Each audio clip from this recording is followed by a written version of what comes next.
Hello everyone! Dito ako ngayon sa aking mga garden.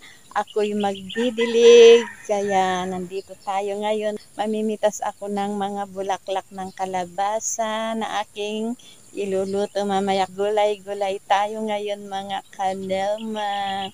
Good morning ditong mga garden. Bisitahin mga garden mga guys. Yan yung aking mga pipitasin mga guys. Mga bulaklak ng kalabasa. Ayan. At ayan yung aking mga tanim na talong. Ayan. Nadiligan ko na sila mga guys. Next lang natin ang ating mga tanim na talong. Ayan sila. Marami pang mga bulaklak ng kalabasa na ating pipitasin ngayon mga guys.